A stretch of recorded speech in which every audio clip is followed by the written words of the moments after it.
नमस्कार, मैं हूं आपके साथ पूर्वी राय और आप देख रहे हैं महाकाल एक्सप्रेस।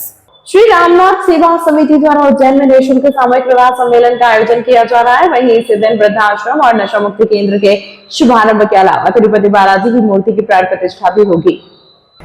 ऋण मुक्तेश्वर मंदिर के महंत महावीर नाथ महाराज ने इस संबंध में जानकारी देते हुए बताया कि श्री रामनाथ जी सेवा समिति द्वारा मुख्यमंत्री डॉक्टर मोहन यादव की प्रेरणा से 12 दिसंबर को उज्जैन में निःशुल्क सामूहिक विवाह सम्मेलन का आयोजन किया जा रहा है, जिसमें कई जोड़े विवाह सूत्र में बंधेंगे। वहीं इस मौके पर रणजीत हनुमान मंदिर के समीप बने वृद्धाश्रम और नशा मुक्ति केंद्र का लोकार्पण भी किया जाएगा। इसके अलावा यहीं पर बने मंदिर में तिरुपति बालाजी भगवान की मूर्ति की प्राण प्रतिष्ठा भी होगी।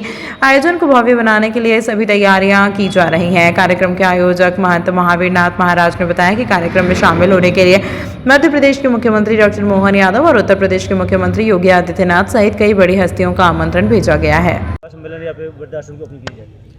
देखो, ये नाथ संप्रदाय का मठ है और यहाँ पर मुख्यमंत्री जी ने आपको एक सौगात दी है कि कितने वहाँ पर उनने निःशुल्क विवाह करा है, सामूहिक विवाह। उसी प्रकार से हमने यहाँ पर वृद्ध आश्रम पे, ये अनाथालय वृद्ध आश्रम है, यहीं पर हमने 21 जोड़ा से लेके तो कितने ही जोड़े वो आगे हो जाए, 51 हो जाए या 100 हो जाए, उससे ऊपर भी चले जाएंगे, तो हमने उसकी व्यवस्था पूरी बनाई है रूपरेखा।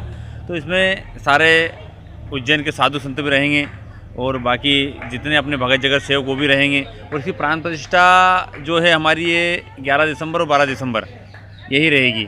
और उसके बाद में अपने तिरुपति महाराज जी की मूर्ति बिठाई है हमने, और बूढ़े महादेव के नाम से एक शिवलिंग भी वहाँ पर हम लोग बिठा रहे शिव परिवार। और निःशुल्क वहाँ पर हमने विवाह रखा है वहाँ पर, और जितने ही जोड़े वहाँ पर है उनके परिवार से 1 से लेकर 100 भी आ जाएंगे। तो खाने पीने की सारी व्यवस्था वहाँ पे हम लोगों ने बनाई है। कहाँ से जोड़े आप यहाँ रहे हैं? देखो, ये आप देख रहे हो कि जोड़े तो एक जगह से तो आते नहीं है, पूरी MP से ही है। और कई तो ऐसे एक जोड़ा तो उसमें मुंबई का भी है। बताओ आप, इतनी दूर से आकर यहाँ विवाह भी कर रहे हैं वो लोग, और सामूहिक विवाह है, निःशुल्क विवाह है। तो इससे मैं कहता हूँ कि सभी को प्रेरणा मिलना चाहिए और सबको इस चीज़ का अनुभव भी होना चाहिए कि हम ये चीज़ बना रहे हैं। तो हर आदमी और हर साधु इस धर्म के कार्य में, ऐसा धर्म जैसे चल रहा है इस प्रकार से चलाएगा, तो आने वाले समय में कई हजारों जोड़े होंगे और कई परिवार का उसमें व्यवस्था बनेगी। और परिवार के अनुसार जो परेशान हो रहे, दुखी हो रहे हैं, कई लाखों रुपये खर्च कर रहे हैं।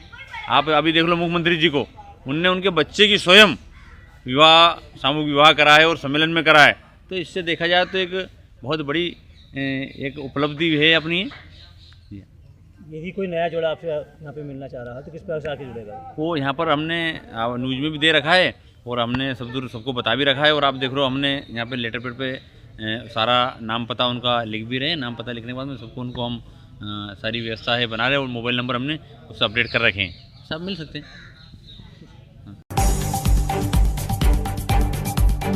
घर से भागे या लापता हुए बच्चों को पुलिस खोज तो लेती है, लेकिन अधिकांश की जिंदगी घर से भागने के दांव के कारण बर्बाद हो जाती है। यही वजह है कि मध्य प्रदेश के उज्जैन में पुलिस ने नवजीवन मुहिम शुरू की, जिसके चलते तलाशे गए 291 बच्चों को पुनः उनके सपने पूरा करने के लिए पुलिस ने प्रयास शुरू कर दिए हैं।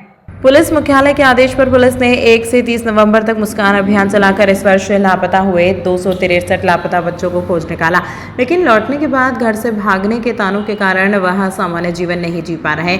इसी को देखते हुए SP प्रदीप शर्मा ने नवजीवन अभियान शुरू किया, जिसके चलते सभी को माता पिता के साथ बुलाया। इनमें से 120 बच्चे परिवारों के साथ मंगलवार को पुलिस लाइन पहुंचे। यहाँ अधिकारियों ने सभी बच्चों से उनकी पढ़ाई, मनपसंद खेल की जानकारी लेकर बच्चों के साथ परिजनों की भी काउंसलिंग की। साथ ही बच्चों की रुचि अनुसार पढ़ाई और खेल के इंतजाम के संबंध में SP प्रदीप शर्मा ने बताया कि वापस लौटे नाबालिग बच्चों को आने वाले सवालों और आलोचना दोबारा भटका सकती है। इसी को ध्यान में रखते हुए नवजीवन अभियान चलाया जा रहा है।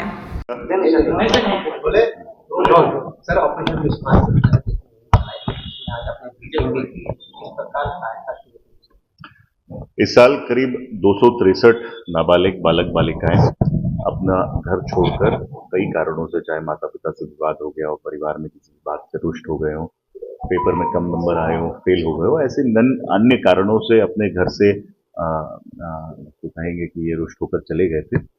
291 बालक बालिकाओं को इस साल हम लोगों ने दस्तयाब किया है। इसमें कुछ बालक बालिकाएं जो 2014, 15, 16 में भी यहाँ से फरार हो गए, तो उनको भी हम लोगों ने दस्तयाब किया है।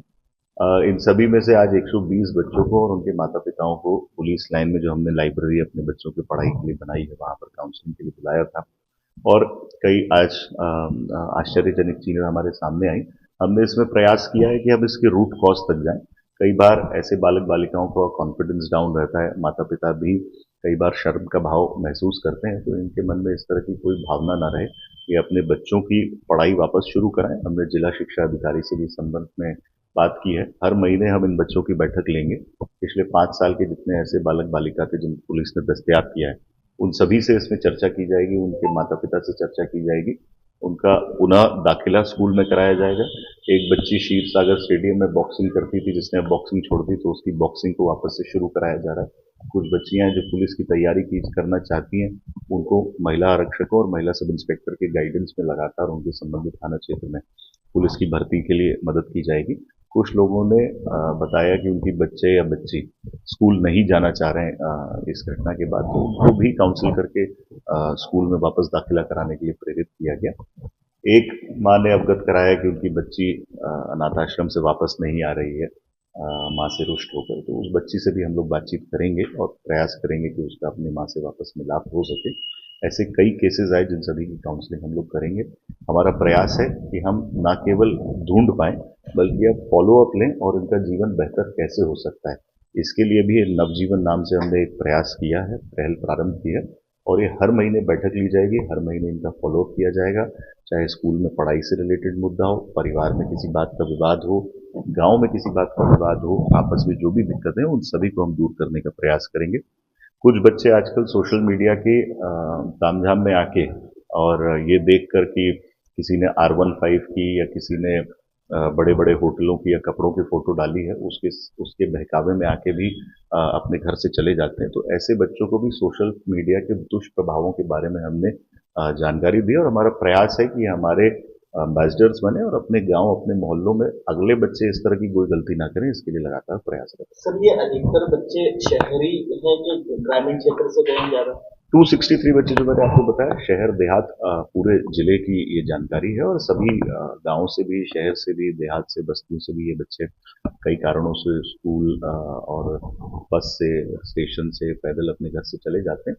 और उसमें इसका हमारा एक उद्देश्य ये भी है कि हम पिछले 5 साल के बच्चों का एक पैटर्न स्टडी करेंगे और हमारा प्रयास रहेगा कि अगर हम कोई सुधारात्मक बात शिक्षा विभाग या फैमिली वेलफेयर या अनुसूचित जाति जनजाति कल्याण विभाग को बता सकते हैं, तो उसके संबंध में भी हम अपनी रिपोर्ट प्रस्तुत करेंगे। भगवान महाकाल के दर्शनार्थियों की सुरक्षा सुनिश्चित करने के लिए राजकीय रेलवे पुलिस ने बुधवार को 2 अभिनव पहल हमारी सवारी भरोसे वाली और पटरी की पाठशाला का शुभारंभ किया। जीआरपी एसपी पद्म विलोचन शुक्ला के अनुसार हमारी सवारी भरोसे वाली नवाचार का मुख्य केंद्र बिंदु यात्रियों को सुरक्षित परिवहन प्रदान करता है। इस पहल के तहत गैर आपराधिक पृष्ठभूमि वाले ऑटो चालकों के वाहनों पर एक विशेष QR कोड लगाया गया है। यात्री इस कोड को स्कैन करके तुरंत चालक का नाम, लाइसेंस नंबर और आपराधिक रिकॉर्ड की स्थिति जान सकेंगे। आपराधिक चालकों को रेलवे परिसर में प्रवेश नहीं मिलेगा। इस कोड में आपातकालीन नंबर भी शामिल है, जिससे यात्री दुर्व्यवहार या किसी भी आपात स्थिति में तुरंत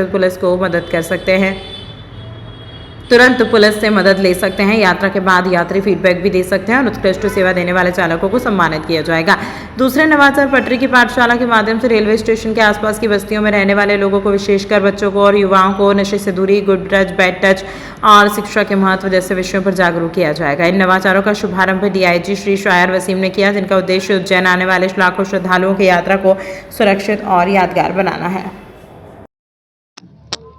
जैसा कि आपने देखा कि वर्तमान में मध्य प्रदेश पुलिस अपने जो ड्यूटीज़ हैं, law and order maintenance, crime control, उसके साथ साथ हम लोग इस पर भी ध्यान दे रहे हैं कि कैसे हम लोग समाज से जुड़कर समाज में जो अन्य समस्याएं हैं उनमें अपनी भागीदारी कैसे करें।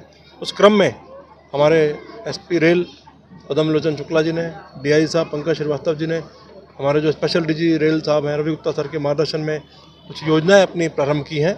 उन योजनाओं का जो उद्देश्य है उसमें एक अंग है सिक्योरिटी, एक अंग है जो बच्चे हमारे किसी कारण से स्कूल नहीं जा पा रहे, पढ़ नहीं पा रहे, उनको भी आगे जाके हाथ बढ़ाना, उनके साथ दोस्ती का हाथ बढ़ाना, उनको क्राइम से दूर रखते हुए स्कूल की शिक्षा की ओर प्रेरित करना। इस क्रम में पटरी की पाठशाला जो अभियान है इसका प्रारंभ पहले भी हो चुका है भोपाल में, परंतु जो आज एक यूनिक और हम लोग शुरू करने जा रहे हैं उज्जैन में, बाबा महाकाल की नगरी है, लाखों की संख्या में श्रद्धालु आते हैं। कई बार हमने देखा है कि महिलाएं, बच्चे, लड़कियां अकेले भी आती हैं। उनकी सुरक्षा को भी ध्यान रखते हुए एसपी रेल जीआरपी ने अपने प्रयास किए हैं और क्यूआर कोड के माध्यम से ऑटो रिक्शा चालकों का पूरा मैपिंग किया है। आज हमारे साथ ऑटो रिक्शा चालक सब भाई भी आए हुए हैं, उनसे भी हम लोग संवाद कर रहे हैं और कुल मिलाकर जो सुरक्षा का विषय है उसको लेकर चिंता जो है उसको साझा कर रहे हैं। साथ ही साथ सामाजिक सरोकारों को लेकर भी लगातार हम लोग प्रयास कर रहे हैं। ठीक है सर। पिछले माह ही हमारे विशेष पुलिस महानिदेशक श्री रवि गुप्ता सर द्वारा 2 नवाचार पटरी की पाठशाला और हमारी सवारी भरोसे वाली प्रारंभ किए गए थे। उसी तारतम्य में आज उज्जैन में हमारे DIG sir Navneet Bhasin sir द्वारा 2 नवाचारों का शुभारंभ किया गया। इसका मुख्य उद्देश्य यह है कि जो पटरी की पाठशाला है उसमें रेलवे स्टेशन या रेलवे स्टेशन के आसपास की जो बस्तियां हैं उसमें रहने वाले लोग, बुजुर्ग, बच्चे, युवा, महिलाएं, साथ ही वेंडर्स, कुली, सभी लोगों को हम समावेशित कर रहे हैं। उनके समग्र विकास की, चाहे बच्चे अगर स्कूल नहीं जाते तो स्कूल जाने की, नशे से दूरी है जरूरी, और गुड टच, बैड टच, इन सब चीज़ों की जानकारी दे रहे हैं। अभी आप लोगों ने देखा होगा कि मैंने बताया कि हमारी टीम जब किसी यहाँ के आसपास की बस्ती में गई, एक दिव्यांग बच्ची को, चूँकि आज विश्व दिव्यांग दिवस भी है, हमने बच्चों को बुलाया भी है, तो उसको किसी कारणवश स्कूल से निकाल दिया गया था, तो उसका एडमिशन कराया गया है। जो हमारा दूसरा नवाचार है हमारी सवारी भरोसे वाली, उसमें हम लोग ने ऑटो चालक और या ऑटो को एक क्यूआर कोड दिया है। और जैसे कि हम लोग जानते हैं उज्जैनी हमारी पवित्र नगरी है, यहाँ देश विदेश से ही लाखों की संख्या में लोग आते हैं और हर व्यक्ति अपने गंतव्य तक सुरक्षित पहुँचना चाहता है। तो उसी उद्देश्य को ध्यान में रखते हुए हम लोग ने क्यूआर कोड प्रारंभ किया है।